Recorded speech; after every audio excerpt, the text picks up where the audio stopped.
I talked about this with my groups a little bit, like why do you like group? What do you love about it? And so many of them talked about how it was very, very scary to come in, as the words you just said, authenticity and vulnerability.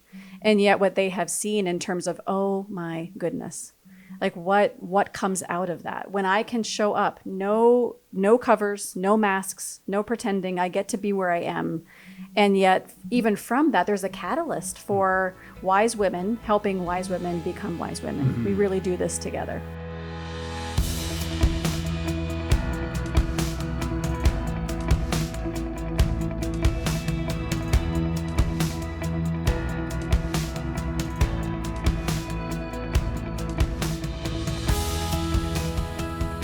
Welcome to the Faithful and True podcast. I'm Randy Everett, your co-host, and we are here today with our usual host, Dr. Greg Miller. Greg, how are you? I, as usual, am doing well.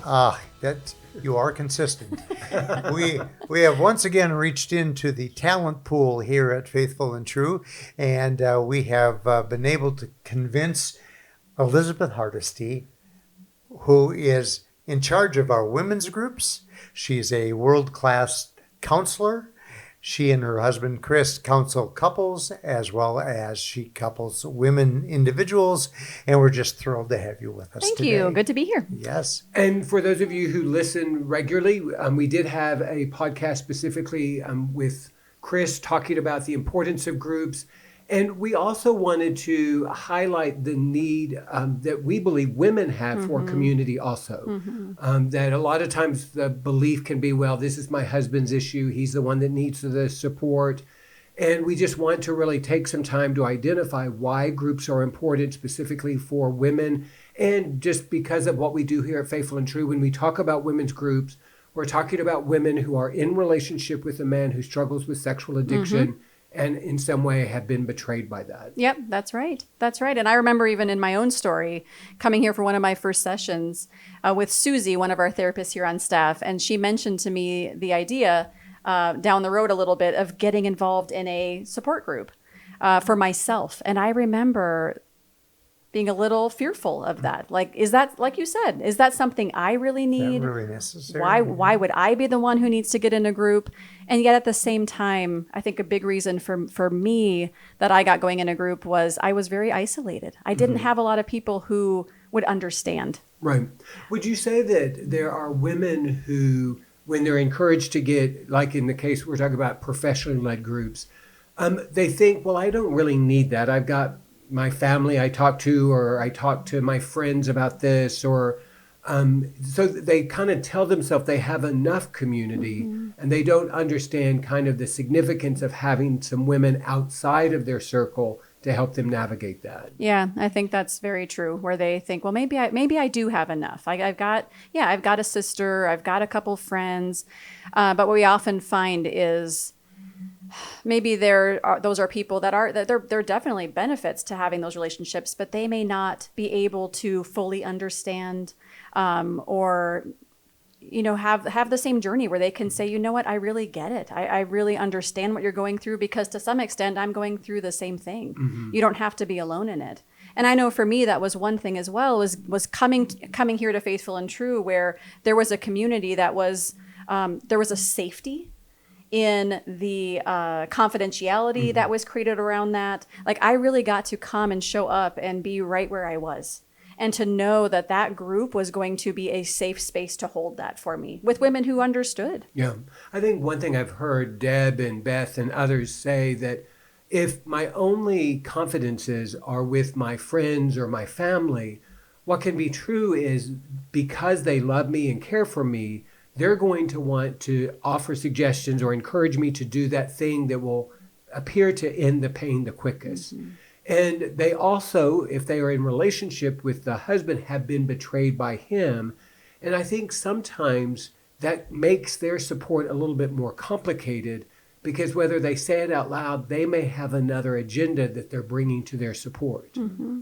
It's amazing just to get that help that really is there for you. Right? I can come into group and I know that there isn't any other expectation that's being put on me or any kind of pressure or any type of expectations to work on the relationship in a certain way or to have to support my mom or my dad or my sibling in their own pain as they're processing through this. There's really a place that I can go for me, for my support, for my healing. And just to know we do not have to walk this road alone. There really is help and support for us along the way as we navigate through this. Now, you alluded to this, that when you began this journey, you were pretty isolated. Would you say that that's also pretty common, that maybe a woman would say she has a lot of friends, but she doesn't talk to them about this, and maybe it's just something between her and her spouse? Or those women that would come and say, actually, I don't have really any other friends or community. I am very alone. I think it's very common. At our Women's Intensive, we do a teaching on safe people and how important it is to have safe community, to have people who can know us and be there for us. And we ask the women just to start thinking about who are some of those people in your life. And I often hear women say, I don't have a name to put on this list. And I think that's a big part of even our journey of healing, is beginning to find that safe community. And group becomes just quite an opportunity for that.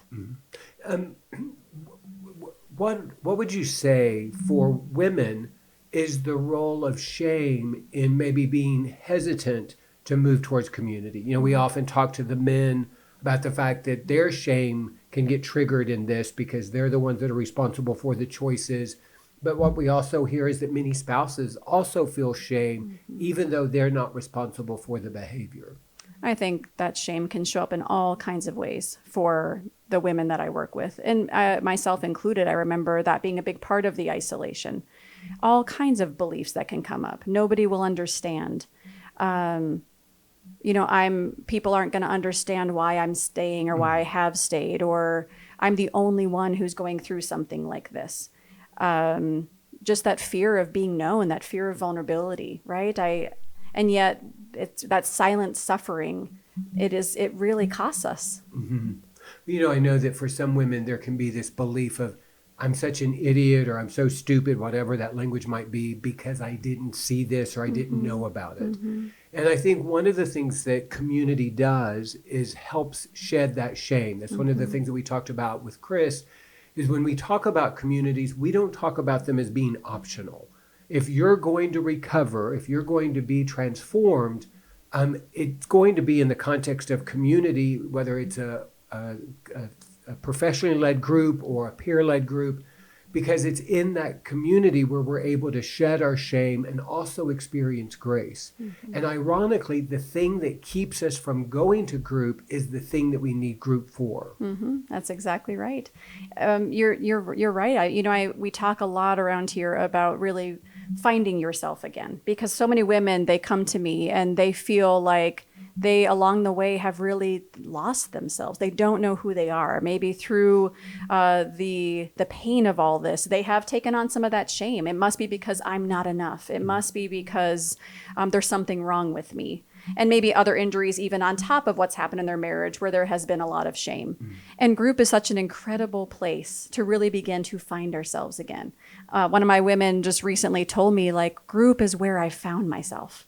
It's where I begin to really know, like, here I am, this is me. And who I am really is enough. I get to show up right where I am, just as I am, and learning those truths about her can really lead to just incredible freedom. Yeah. You know, one of the things that, and I think it's true for men and women, is their fear is their story, their experience is so unique that nobody else will understand. And what can be true is in certain stories, there is a unique aspect that maybe nobody else in my group can identify with, or maybe it's not a part of their story. But one of the principles that we teach here is don't compare, identify. And so in every person's story, there's something that you can identify with, even though there may be a unique aspect of your story or your husband's story. How can you help a woman who has some of that fear, and maybe you even know it? A woman is joining the group. She has something that is a part of her story that's not common to any of the other women. How can you encourage her that even though there's uniqueness, she's going to find connection? Well, I think it goes back to what you even said around shame, because I think there can be shame there. My story's too much. My story's not enough. I'm not going to be understood, right? And so part of it is I normalize that, like that tendency to do that, the tendency to feel that shame or that fear of, are people going to accept me? Am I going to fit in? It makes sense. And yet you're exactly right. I think the more that women show up wherever they are, whatever their story is, and they begin to speak it, they do find like, oh my goodness, I'm not alone. It may not be the exact story. It may not be the exact details, but the way that woman over there is feeling, the way that that woman over there is choosing to take care of herself as she navigates this, the things that that woman over there is learning about how to heal, those things, man, they resonate with me too. Mm-hmm. And so we start to focus less and less on the details of the stories and more on, oh my goodness, what we can glean from each other and the hope and healing that is possible for all, regardless of the story. One of the things that we talk to the men about is this idea that our shame is in the details. And you talked about the fact that, in time, you do move away from the details. What I also want to acknowledge is there is a time for the details. Mm-hmm. Whatever it is that we're not talking about, whatever it is that we're avoiding because of our shame, we're actually giving it more power. Mm-hmm. And so, in a peer-led group, many times part of the culture or part of the guidelines is we don't talk about the details. Mm. And so I think one of the great benefits of a professional-led group is a spouse could bring the details of her husband's acting out that she is carrying shame about and start to shed that shame. And again, maybe nobody else in the group has experienced that, but the group can be with her in that. And it moves her from the shame of isolation into that sense of community. Thanks for mentioning that. I think that is one thing that I've heard many women share is they have been part of peer support groups before, which I think absolutely have their place. Mm-hmm. And there can be great, great, great benefit to that. And I think something that can be different in a professionally led or counselor-led group is some of that safety that can be created. Being able to know, like, you can bring anything here. There is nothing that you can't say in this space. And I work so hard, and I know the other leaders here do as well, the women leaders, to honor that safety in that room. Right. That what you say in this room stays in this room. And because you're right, we do need to be able to offload and share. There's nothing that can't be said here. You can be known and be fully loved. And we're here. We're not going to reject you. And I think, you're talking about that confidentiality piece is kind of a bedrock to safety. And what's important is, and we're going to hold those confidences even from our spouse. Mm-hmm. We see it sometimes in a church culture where they have a group for men and they have a group for women. And, couples are involved in that. And what ends up happening sometimes is the couples start talking about what's happening in each of their groups or what somebody else might have shared. And eventually, and maybe quickly, the safety is just diminished. And so part of it is, I often say to the men, there's a difference between being deceptive and being discreet. Mm-hmm. And so when we're asking a group member to hold the information in confidence, it's even from their spouse. Mm-hmm. And for some women, that could be triggering that, oh my gosh, my husband's going to this group and I don't know what's going on there. But for the woman who is a part of a group, she's going to understand the importance of that. Yeah, because they really become that becomes your safe place where that there really is going to be an honoring of what you have shared in that space. Mm-hmm. And so I think that just becomes a great benefit. I think some other benefits I think of, Greg, that women have shared with me that have been in groups here for quite a while. You don't feel so crazy. Mm-hmm. You start to recognize that, okay, like I thought there was something wrong with me. I thought I was the only one who felt that way or coped in that way or reacted in that way or whatever. And when you find out, okay, like this really is a normal part of this process. Mm-hmm. It normalizes the roller coaster. It normalizes the pain and a place just to navigate it one step at a time. Mm-hmm. And again, the spouse's journey is going to be different from the husband's journey. And to have other women to be able to validate that and I love that idea of normalize it. Mm-hmm. I know that many times when we're going through a unique situation, we can begin to believe that we're not normal. But when we begin to understand, oh no, I'm responding in a very normal way to a unique situation, then again, some of that shame can be just shed in that moment. Mm-hmm. I think something else that is really valuable about the groups that we offer here. And it's something, because even in my own experience, being in group with Debbie Laaser and Susie Smith, we focused on ourselves. I mean, we certainly had space here, absolutely, to talk about anything we needed to in regards to our feelings and the pain we were navigating through. And yet it was also always turned back around too to how am I going to steward this? What do I need? How am I going to walk this road? It wasn't just complaining about our husbands. It wasn't just hating on our husbands. We certainly could be felt hurt in the pain around that. But then it was always turned to, okay, and what can I do with that? What does God have for me in that? We've talked on here before, I believe, about Debbie and her love around post-traumatic growth, right? That we can grow on the other side of trauma. And so it's so hopeful that there's a life outside of what has brought us through these doors. Well, one of the benefits of a professionally led group is that I can bring my less helpful parts of me to the group. That's a nice way to say it. You know, using our language of the survivor, we can bring our survivor and our survivor energy. In fact, we need a safe place to offload that. Yeah. And so maybe in group, I'm not the best version of myself. And there is a container that can hold that. And maybe in time, I can be redirected to consider what are some different ways to show up. But it's okay and needed to kind of bring your anger, bring your sadness, bring your judgment, bring your harshest words. And know that this is a safe place to offload that. Yes. And in a peer-led group, sometimes somebody's intensity or somebody's language or somebody's reaction will feel too much, and people will want to quickly move them out of that because they're uncomfortable. And so for the professionally led group, part of the role of the professional is to bring a sense of safety, even if there's some chaos in the group, to give confidence to the group that they can navigate it. Absolutely. And I'm so thankful for that. I think about for myself, I often say I feel like I kind of came limping through the doors here. And I also say that I was a hot mess when I came through the doors here. There and was a few days that you still are, but that's okay. Just a little bit of us. And yet I remember coming into that first group and I was scared. It was very vulnerable. Who am I going to find in this room? What are they going to think about me? And yet you're exactly right. I was able to come right just as I was. And it was scary to let them know my story, choices even that I had made throughout our story. And yet just to sense like that love, like from them, that acceptance and that love, like you get to be where you are. And there is hope, there is healing as you navigate through this. Right. Yeah. I often say that the safest people are people who are in authentic recovery because they have the capacity to be with somebody else in their story because they're learning to be in their own story. They're showing up with grace for others because they're learning to have grace for themselves. They're able to show up without there being shame and judgment because they're growing in their capacity to shed their own shame.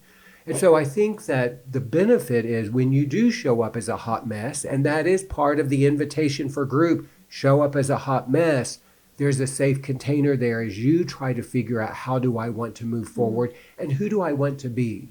I've heard Deb say, early in recovery, she didn't always show up with the best version of herself. And her community and others made it possible for her to be seen in that way, but also invited not to stay in that way. But you're right. I so many women that I talked about this with my groups a little bit. Like why do you like group? What do you love about it? And so many of them talked about how it was very, very scary to come in, as the words you just said, authenticity and vulnerability, and yet what they have seen in terms of, oh my goodness. Like what comes out of that when I can show up, no covers, no masks, no pretending, I get to be where I am. And yet even from that, there's a catalyst for wise women helping wise women become wise women. We really do this together. And I'm assuming this may be true for women. I know in my own groups, what can happen is a guy is showing up on camera because my groups are Zoom, but they're not fully showing up. They're starting to hold back. They're starting not to bring things. And then it comes out that there's been a slip or there's been some sort of disruption in their recovery. And it comes back to that first prompting that they had of, oh, I'm not going to share this. or this is too much for the group, or it's too much for me to share. And so I always want to just challenge people, and specifically men, if there's any part of you that doesn't want to share this, then absolutely you need to share it. That's the thing. Do you see kind of the same principle for women? I sure do. It's amazing to see that when you see a woman take that risk anyway, right? When it may be the thing that is bringing the most shame, or the thing that she is the most afraid to share, and when she shares it, vulnerability begets vulnerability, right? So she may start to share that thing. And the response I see that she gets from the group, the compassion and love and care and empathy, and then how others are, you know what, me too, me too, me too, I get that. Or they have their own thing that they're like, I've been holding this back, and now I feel like I have the courage to share because you've shared. It's just amazing. And yet you're right. I think the tendency can be for any of us that to go back into hiding, to go back into isolation. People wouldn't understand. And it really does take that courage to continue to choose honesty and authenticity over and over again. Right. Yeah, there can be an old message that whatever our mess is, it's too much. And as soon as we have that thought of it's too much, then that's when we start to consider the possibility of keeping it to ourselves. And it is so important that we have the courage to bring it out. What can also be true is our groups don't always respond well. You know, in a perfect world, group members would always be healthy and wise and show up, and that doesn't happen all the time. It happens most of the time. And I think that's another benefit of a counselor-led group is when it starts to get messy among the group members for whatever reason, somebody's reaction or a misunderstanding, then the wise group leader can help the group navigate whatever's going on among them. Right. And I think to some extent, I often like to say that my not that I want things to go sideways in group by any means, right? It's not my hope, but truly, if we are truly showing up as our authentic selves, if we're showing up real, if we're showing up raw, we are going to sometimes rub each other the wrong way. We are sometimes going to be triggered by each other. And I think even what we can learn through that, I can do hard things. I can learn how to resolve hard feelings. I don't have to walk away or leave this group. And you're right. I think that's a huge part of the leadership, and part of our role is coming alongside. How can we help make those repairs? How can we help to steward that? But really what happens in group is a microcosm, I think, of what happens out in the world. So we can learn a lot of what does it mean to speak from my hoop? What does it mean to share my needs? What does it mean to speak up and have my voice?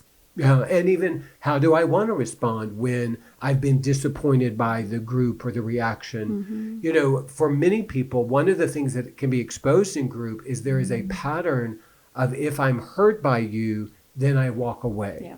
And they really, in their story, don't have a history of knowing how to reconcile, knowing how to work it out. And for the woman who is married to someone struggling with sex addiction, that becomes an important part of their journey to see, you know, do I have the capacity to move beyond this? If my husband is committed to recovery, if he's showing up sober, if he's doing what he needs to do I have the capacity to be able to stay engaged in this journey? And it really is challenging for the woman who really doesn't have a history of staying engaged. And so if she can learn that in the group, maybe in time she can transfer that to her marriage. Absolutely. And it becomes maybe a safer way to try that out. Right. I know it was true for me. I did not know how to work through conflict in a healthy way. My tendency was just run, right? Like just run, abort. And so even just learning, like, man, what does it mean to actually lean into that conflict and be able to repair and move through it? And the connection, the closeness, the intimacy, even with, people in your group that you can learn through that is incredible. And you're right. It can also then build up that muscle, that courage. Like, I can take this outside of here as well. And I can do this. Right. Well, the way that group was introduced to me is that group is always practice for how you want to live. And so we show up in group with that messy part of us, with that unprocessed part of us, with that vulnerable part of us.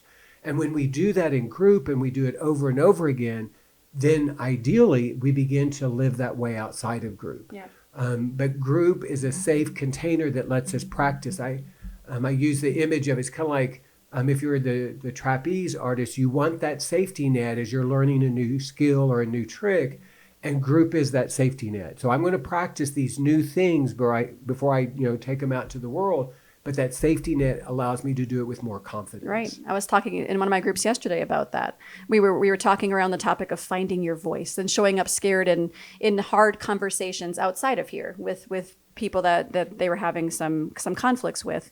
And part of what we were reflecting on in group yesterday was that amazing strength that just envisioning your group members can be. Mm-hmm. There were times where I remember doing hard things outside of group and even just envisioning, like, I have got a whole army of sisters who I know are there for me. They're there on my behalf. I'm not entering into this conversation alone. Mm-hmm. I know they're going to be there for me afterwards, no matter how this goes. Like, I've got that net underneath to catch me.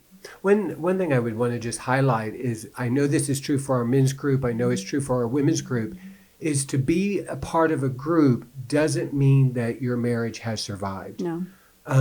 I have several men in my groups who have gone through divorces. I know that that's true for the women's also. And I just want to highlight that the purpose of group is not to save your marriage. Mm-hmm. The purpose of the group is for you to become the best version of that, of yourself.